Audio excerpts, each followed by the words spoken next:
Hello everyone, nagbabalik ulit sa Suktek TV. Ayan guys, mayroon ditong ginawa yung may dinala pala yung followers ko, subscriber na electric pang guys. Ayan, check ko muna ang resistance. Wala siyang resistance guys.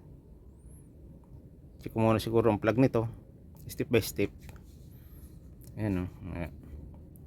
Dinala dito nung followers ko guys. Kasama ko sa trabaho dati.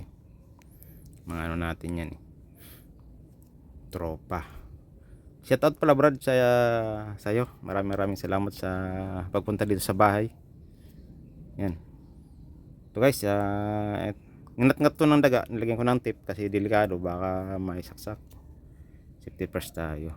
Putulin ko muna dito siguro to guys. Kasi parang duda ako rito. Yan guys, na putol ko na. I-fast forward ko lang. Yan. Kuha na ko ng resistance. Pag okay, dito lang talagang problema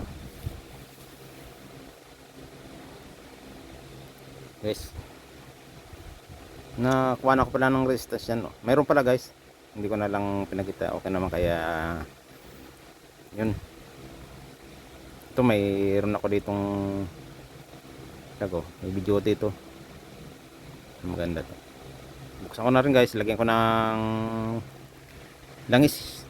Check ko muna yung kapain ko muna yung kung may tama ba. Pagka ginalaw-galaw mo kasi itong shoot, yung makikita mo kung may tamang ang bushing. Magandang klase pala to guys kasi apat yung tornil yung kabit yan. And guys, grabe. Napaka rumis. Mula siguro nung binili to, hindi pa to guys na lilinisan o kaya na bubukas. Siyempre, pagka tsura naman, tingnan mo guys Isa rin yan minsan sa nag-i-stack up ng electric pan natin. Ako kasi pagka nakita ko ng marumi na yung hélice, pating loob nililinis ko na. Yan guys, nalinisan ko na. Hindi ko na pinakita sa yun. Tanggal ko ng alikabok. Pero yan, lalagyan ko ng langis. Okay ang bushing. Kasi mukhang okay pa to. Magandang klaseng motor. Tanso ang ginamit. Mayroon akong DIY dito guys na panglagay ito sa mga ganito yan, para pagka flexible siya, madudukot yung ma-absorb niya yung langis pala dyan sa loob. Yung dati kasi inabutan ko pa mga 90s, 80s yung mga electric pan, lalo na itong gawa ng standard. May butas di dyan guys sa may dito sa may dito mapapatakan yan. Dami ko rin nagagawa dati niyan Lumante ako dito sa Manila mga 90s. Dami nang nagpapagawa sa aking electric pan. Na-encounter ko yung mga electric pan ng laro yung gawa ng ng standard. Meron talagang lagayan diyan ng langis. Yan. Kasi 90s nagre-rewind ako ng motor nito, 90s. Hindi ko lang itinuloy kasi naging magtrabaho ko dito sa Manila, naging regular kaya hindi ako naging. Pero nung 90s nagre-rewind ako dito mga ganitong motor. Kaya na-encounter ko yung may mga lagayan dyan ng oil. Pwede mo naman butasan dyan para dyan ka maglagay ng oil. Yan, okay na guys. Walang tama yung shaft at bushing. Pero papaganahin ko ang swing. Para magamit pa pagka nakatutok siya pagka hindi. Ito may nakita ko mga tinabi ko tulad dito guys. Tingnan ko loob nito kung okay ba ang ang gear para magamit. Check ko muna.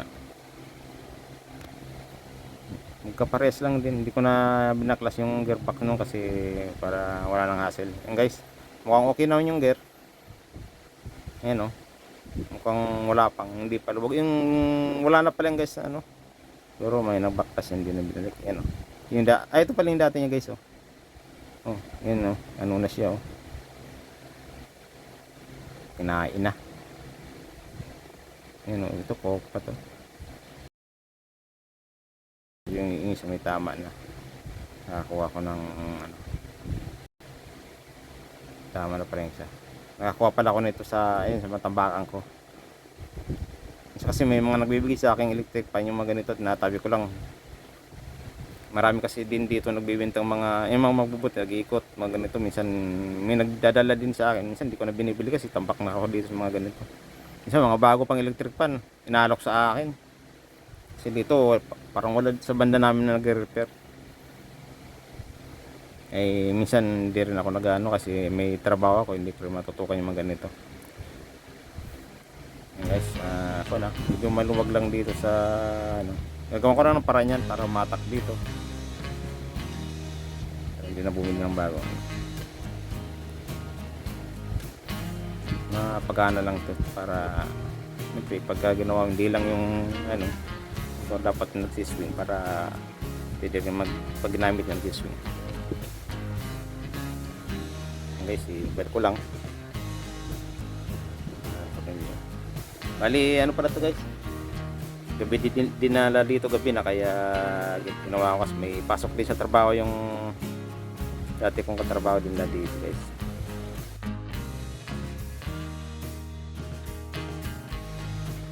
Mga buhok yan guys, may dinlagay ako yung plug dito na pang heavy duty. Yan, hindi na magagaroon kasi nakita ko puro ngat-ngat ng daga guys yung plug. Hindi ko na rin pinalatin, lagyan ko na ng tip. Okay pa naman yung ano, hindi pa ng putol-putol.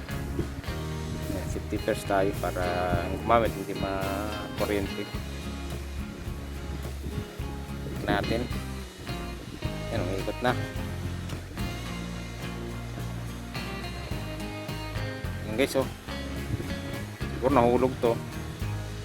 Ayusin ko siguro yan, unat lang guys. Kung napadap sa channel, pakilike, pakisubscribe, hit the bell button na rin para updated ka sa mga video na upload guys.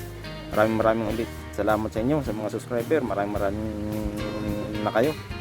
Maraming sa inyo guys, sa mga supporters natin, sa mga bago, sa mga dating na subscriber, walang sawang nanonood, sa mga sa inyo guys. Maraming salamat sa inyo mga bossing, mga idol, mga lodi, mga guys. Yan guys, konti ano lang to yan para magamit yan. Tanggal ko na yung mga alikabok. Ang gandang klase pa. Okay na yan, nilagyan ko lang ditong cable tie yan, yun, para humatak dito yung yan. Kasi yung takip medyo maluwag na yan, ganyan lang, diskarte lang para ano, technique lang, kaya tinawag tayong technician para may technique tayong gagawin. Ang gandang klase yung ano. Meron kasi ngayong mga motor na yung inay sa mga motor na ano, ceiling fan na orbit disposable, hindi na re-rewind. Ito maganda pa, saka tanso ang ginamit guys. Ayan, malakas siya at bigyan medyo malakas ang pwersa. Para pag ginamit niya, mas okay na siswing. Dati kasi wala nang gat. Inulat ko lang dahil siguro na bagsak.